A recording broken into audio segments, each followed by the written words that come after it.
अब आगे वैभव को देखकर संजू एकटक पहले वैभव को बस देखती रही। वैभव भी उसे ही देख रहा था। वैभव को देखते देखते संजू की आंखें नम हो चुकी थीं। वैभव ने अभी भी उसके होंठों पर अपनी उंगली रखी हुई थी। आंखें तो वैभव की भी नम थीं। तभी वैभव ने आगे बढ़कर संजू के माथे पर किस कर दिया, जिससे संजू की आंखें एक खूबसूरत एहसास के साथ बंद हो गईं और साथ ही आंखों में रुकी हुई नमी गालों पर बहने लगी। संजू की आंखों में आंसू देखकर वैभव को हद से ज्यादा गुस्सा आ रहा था, जिस वजह से उसके माथे पर सिलवटें पुडी देहनी शुरू हो गई थीं। उसे ये बिल्कुल पसंद नहीं था। अगर वो अपनी पूरी लाइफ में किसी से नफरत करता था तो वो संजू के आंसुओं से ही करता था, जो उसे किसी भी हालत में पसंद नहीं थे। वैभव न जाने किस आवेश में आकर संजू के आंसुओं को पोंछने लगा। तब जाकर संजू की आंखें खुली। जब उसे एहसास हुआ कि वो वैभव के अभी भी बहुत करीब है, तो वो उसे धक्का देकर उससे दूर हो गई। संजू के ऐसा करने से वैभव अपनी जगह थम सा गया। उसने अपने हाथ को देखा जो अब खाली था। वैभव ने नम आंखों से संजू की तरफ, तो संजू ने गुस्से से अपने आंसुओं को पोंछते वैभव से कहा, आपने मुझे छुआ कैसे? आप होते कौन है मुझे छूने वाले? फिर वो अपने माथे को छूते हुए रोते हुए बोली, आपने मुझे किस कैसे किया? क्यों किया? आखिर आप है कौन? मेरे जो कभी भी आकर अपना हक जता देते हो। इंसान हूं मैं, कोई खिलौना नहीं। जब मर्जी हो मेरा हाथ साथ छोड़ कर चले गए, और जब मर्जी हो वापस आकर कभी भी मुझे छू लो। मेरा हाथ पकड़ी हाउ, कभी भी सामने आ जाओ। फिर वो चिल्लाते हुए रोते हुए बोली, जानते भी है कितनी तकलीफ होती है। मैं नहीं सह सकती इतनी तकलीफ, क्योंकि मुझे यानी कि संजना सिंघानिया को कभी कोई दर्द नहीं मिला। समझे तो आप कोई नहीं होते मुझ पर ऐसे हक जताने वाले, मुझे छूने वाले, मेरे करीब आने वाले कोई नहीं। आप होंगे, आप अमीर होंगे। आप MC इंडस्ट्रीज के प्रेसिडेंट के लेफ्ट हैंड। मुझे कोई फर्क नहीं। PDDDH आप कौन है और क्या है? आप जो भी हो, लेकिन आप मेरे कुछ नहीं हो। आप मेरे कुछ नहीं लगते, समझे? संजू अब अपना सारा दर्द बाहर निकाल रही थी, जो इन 1.5 सालों में उसके अंदर छिपा हुआ था। रोते रोते उसकी आंखों का चश्मा धुंधला हो चुका था, जिस वजह से उसे वैभव ठीक से दिखाई नहीं दे रहा था, और उस वजह से वो उसके एक्सप्रेशन भी नहीं देख पा रही थी। देख लेती तो शायद डर जाती, क्योंकि वैभव की दोनों आंखें गुस्से और आंसुओं की वजह से लाल हो चुकी थीं। उसे संजू की बातों से कितनी तकलीफ हो रही थी, ये सिर्फ वही जानता था, और उसे हद से ज्यादा गुस्सा भी आ रहा था। उसने एक नजर संजू को देखा और उसकी दोनों बाजू पकड़ी देकर उसे वही एक पेड़ से लगा दिया। वैभव के अचानक ऐसा करने से संजू चौंक गई। उसे अपने धुंधले चश्मे की वजह से कुछ दिखाई नहीं दे रहा था, लेकिन वैभव उसके इतने पास था कि उसकी सांसें तक अब उसे अपने चेहरे पर मौजूद हो रही थी। वैभव ने इतनी कसकर उसकी बाजुओं को पकड़ रखा था कि उसे अब दर्द होने लगा था। वैभव अपनी लाल आंखों से बस उसके उस चूहिया के जीतने वाले चेहरे को देखे जा रहा था। गुस्से में उसकी सांसें फूल रही थी। संजू कुछ कहती कि वैभव ने उसके होंठों पर अपनी उंगली रखते हुए एक एक शब्द चबाते हुए गुस्से से कहा, चुप, एकदम चुप। बहुत बोल दिया तुमने, निकाल लिया अपना सारा गुस्सा, अपना सारा दर्द। अब मेरे गुस्से और मेरे दर्द की बारी है। गुस्से और का फिर वो उसकी बाजू पर अपनी पकड़ी DH मजबूत करते हुए बोला, तुम्हें क्या लगता है, क्या सिर्फ तुम्ही ने मुझे याद किया है? तुम्हें यह लगता है कि मैं तो बहुत चैन से आराम से रोज खुशी खुशी पार्टी करता था? तुम्हें क्या लगता है कि क्या सिर्फ तुम्ही ने तकलीफ सही है? मैंने नहीं। क्या सिर्फ तुम ही इंसान हो? मैं नहीं। क्या सिर्फ तुम्हारे अंदर दिल है, मेरे अंदर नहीं? क्या सिर्फ तुम ही प्यार करती सकती हो? मैं नहीं। क्या सिर्फ तुम ही यादों में आंसू बहा सकती हो? मैं नहीं। फिर वैभव ने चिल्लाते हुए, गुस्से और रोते हुए कहा, बताओ, क्या सिर्फ तुम्हें ही दर्द मिला? मुझे नहीं बोलो। क्या सिर्फ तुम्हें ही मेरी जरूरत थी? क्या मुझे तुम्हारी जरूरत नहीं थी? वैभव के चिल्लाने से संजू का रोना बढ़ गया था। वो अब इतना रो रही थी कि उससे अब एक शब्द तक नहीं कहा जा रहा था। तभी वैभव ने उसके कान के पास जाकर कर्कश आवाज में कहा, पूछ रही थी ना कि आखिर मैं हूं कौन? क्या हक है मेरा तुम पर? किस हक से मैं तुम्हें छूता हूं और जब मर्जी हो तुम्हारे करीब आता हूं। पूछ रही थी ना कि आखिर मैं तुम्हारे लिए क्या लगता है, तो शायद इसका जवाब तुम्हारे पास पहले है। अगर इतने वक्त में तुम भूल गई हो तो मैं तुम्हें याद दिला देता हूं। संजू आगे कुछ सुन समझ या फिर कह पाती कि वैभव ने उसके होंठों पर अपने होंठ रख दिए और बढ़ी शिद्दत से उसे किस करने लगा। अचानक से वैभव के ऐसा करने से संजू की आंखें बढ़ी हो गईं। वो वैभव को धक्का देने लगी, लेकिन उसका कोई फायदा नहीं हुआ, क्योंकि वैभव अपनी जगह से 1 इंच भी नहीं हिला। संजू लगातार वैभव को अपने से दूर करने में लगी हुई थी। तभी संजू को अपने मुंह कुछ फीका फीका महसूस हुआ।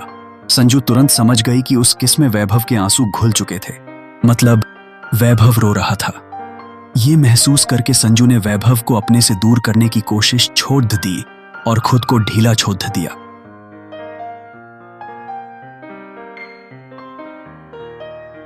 वही ताहिरी और वासु एक अच्छे से रेस्टोरेंट में बैठकर लंच कर रहे थे। वासु ने खाते हुए ताहिरी से पूछा, दी क्या अब भी आपको दर्द हो रहा है? ताहिरी ने अपना सर नामे हिलाते हुए कहा, नहीं, मुझे कोई दर्द पहले भी नहीं हो रहा था। मेरी इतनी परवाह करना बंद करो बच्चे। फिर से बच्चा सुनकर वासु ने चिढ़ते हुए कहा, ताहिदी अब मैं बड़ा हो गया हूं, आप मुझे बच्चा कहना कब बंद करेगी? ताहिरी ने हंसते हुए कहा, वो क्या सच में अब तुम बड़ी डिडे हो गए हो? वासु ने एक लंबी मुस्कान के साथ अपनी जैकेट का कॉलर उठाते हुए कहा, और नहीं तो क्या दी, क्या मैं अब आपको एक हैंडसम बॉय नहीं लगता? पता है, लद्दकिया मुझे मुद्द कर देखती है। यह सुनकर ताहिरी की आंखें बढ़ी हो गईं और वो जोरों से हंसने लगी, जिससे वासु चिढ़ गया। ताहिरी ने अपनी हंसी को रोकते हुए वासु से कहा, अच्छा है, फिर तो तुम्हारी कोई गर्लफ्रेंड भी होगी। ये सुनकर वासु एक पल के लिए चुप हो गया। वो अपने अजीब अजीब मुंह बनाते हुए सोचने लगा और उसे देखकर ताहिरी मन ही मन हंसे जा रही थी। वासु ने फिर अपने आप को थोड़ा कुल दिखाते हुए कहा, नहीं दी, अभी तक नहीं, क्योंकि मैं इन सब चीजों में ध्यान ही नहीं देता। जब तक मैं एक सक्सेसफुल नहीं बन जाता तब तक तो बिल्कुल नहीं। ताहिरी ने एक स्पून खाते हुए उसे चिढ़ाते हुए कहा, ये कहो ना कि तुम लद्दाखियों से डरते हो। यह सुनकर वासु हद्दा बद्धा गया। उसने हद्दा बद्धाते हुए कहा, दी आप क्या कह रही हैं? ऐसा कुछ नहीं है। कॉलेज में भी मेरी कई लद्दाखिया दोस्त हैं। भला मैं लद्दाखियों से क्यों डरूंगा? आप कुछ भी मत कहिए। ताहिरी ने मुस्कुराते हुए अपना सर हिलाते हुए कहा, हाँ सही कहा। वासु चैन की सांस ले पाता कि तभी वहां एक लद्दकी वासु के पास आ गई और एक लंबी सी मुस्कान के साथ वासु की तरफ अपना फोन बढ़ाते हुए बोली, मेरा नाम शहनूर है और मैं यही रहती हूं। मैं काफी वक्त से आपको देख रही हूं। आप बहुत हैंडसम दिखते हैं। क्या मुझे आपका नंबर मिल सकता है? वो लद्दद्दा की आंखें कुछ कह पाती कि उसकी लंबी मुस्कान चली गई और वो कंफ्यूज हो गई, क्योंकि वासु किसी बुलेट ट्रेन की स्पीड के साथ वहां से भागा था, जिसे देखकर ताहिरी अपना पेट पकड़े ढहकर हंस रही थी। उसने हंसते हुए खुद से कहा, वासु तुम सच में महिमा आंटी पर गए हो और तुम बहुत मासूम हो। मुझे पूरा यकीन है आगे जाकर तुम सबसे अच्छे किसी के बॉयफ्रेंड बनोगे। तभी वो फिर से वासु के रिएक्शन को याद करके हंसने लगी।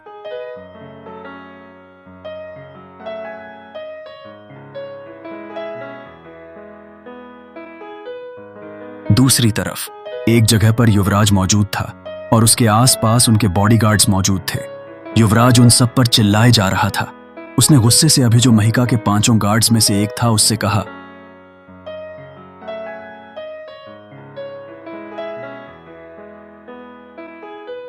आखिर तुम्हारी नजर बॉस पर से कैसे हटी? तुम्हें कैसे नहीं पता वो कहां है? तुम्हारा काम है हर वक्त साए की तरह उनके साथ रहना और उन्हें खतरों से दूर रखना। तो बताओ आखिर बॉस है कहां? अभि ने अफसोस के साथ माफी मांगते हुए कहा, सॉरी सर, हमें माफ कर दीजिए। हम हमेशा की तरह की उनके साथ थे, लेकिन पता नहीं अचानक से वो कहां चली गई, इसकी हमें कोई खबर नहीं है। उन्होंने पहले भी ऐसा कई बार किया है। युवराज ने उन पर चिल्लाते हुए गुस्से से कहा, हां उसने पहले भी ऐसा किया है और मुझे चिंता नहीं रहती थी, क्योंकि मेरे पास उसकी लोकेशन हर वक्त रहती थी, इसलिए मुझे परवाह नहीं होती थी। लेकिन आज उसकी लोकेशन मुझे नहीं मिल रही और तुम सब भी उसके साथ नहीं हो। मुझे उनका पता नहीं चल रहा। आखिर वो कहां है? इस वक्त चाहे वो अकेले खुद को संभाल सकती है, लेकिन हमारा काम है उनकी सेफ्टी करना और कब कौन सा दुश्मन सामने आ जाए इसका कुछ पता नहीं चलता। जाओ और अभी बॉस को हर जगह ढूंढो। हरसी सिब्बांदी। इतना कहकर उसने महिका को फोन किया, लेकिन महिका का फोन नहीं लगा। उसने अपने फोन में चेक किया तो उसे महिका की लोकेशन नहीं मिली। महिका कुछ समय पहले घूमने के लिए बाहर आई थी। युवराज को कुछ काम आ गया तो महिका ने उसे भेज दिया, लेकिन जब वो वापस आया तो महिका का कोई अता पता नहीं था। महिका पहले भी कई बार ऐसे बिना बताए गायब हुई है और कई दिनों में वापस आई है, लेकिन युवराज को परवाह नहीं थी क्योंकि उसके 5 बॉडीगार्ड्स उसके साथ रहते थे। अगर वो नहीं भी होते थे तो युवराज को महिका की लोकेशन हमेशा पता रहती ही, लेकिन इस बार सब कुछ उल्टा था। महिका कोई आम लद्दकी नहीं थी जो अकेले यहां वहां घूम सकती थी। अब तो हर कोई उसके अस्सी समसमिसी की पाईता सेंटीने सासे की होने के बारे में जानता था तो उसे और चिंता रहती थी। वो महिका को अकेले नहीं छोड़ सकता था, वही एक शांत सी जगह पर जहां एक लद्दकी बैठी हुई थी। वो लद्दकी कोई और नहीं बल्कि महिका सिंह थी। वो शायद एक जंगल में थी और वो एक पेड़ के नीचे खड़ी थी। इस वक्त उसका चेहरा एकदम शांत था। उसका चेहरा ऐसा था जैसे उसके पास कोई भी चिंता या कोई भी परेशानी नहीं थी। ऐसा सिर्फ उसे बाहर से देखकर लग रहा था, लेकिन उसके मन में क्या था इसे हमेशा की तरह कोई नहीं जान सकता। यह पता लगाना बहुत मुश्किल था कि आखिर उसके दिमाग में क्या चल रहा था, वो क्या सोच रही थी। महिका बस चुपचाप वहां खड़ी हुई थी। उसने फिलहाल अपना बिजनेस सूट ही पहन रखा था। तभी महिका को एक आवाज सुनाई दी। आवाज नहीं बल्कि एक गाना सुनाई दिया। कहता है जिंदगी तू क्यों मुझ में फिर मिलता नहीं, देता है ऐसा सफर क्यों, है मंजिलें जिनकी नहीं। कह दे खुदा, है कैसा खुदा तू जो बस में तेरे कुछ नहीं। हाँ, कोई तो वजह होगी जो यूं है मजबूर तू भी कहीं। जिस गाने में एक दर्द था, बेपनाह दर्द, और उस दर्द को महिका ने कुछ ही पल में महसूस कर लिया था। उस आवाज, उस गाने में ना जाने क्या था कि महिका उस आवाज में पूरी तरह से खो गई। वो अपनी जगह पर से उठी और आसपास देखने लगी, लेकिन उसे वहां कोई भी नजर नहीं आया। लेकिन वो आवाज उसके कानों में गूंज रही थी जो उसे बेचैन कर रही थी। उसने वापस अपना ध्यान सामने लगा दिया। जितना तलाशें तू मिलता नहीं, ये फितरत तेरी, तू बदलता नहीं। तू बता ऐसे क्यों तेरी मर्जी चलाता है तू, जीते जी यूं जलाता है तू।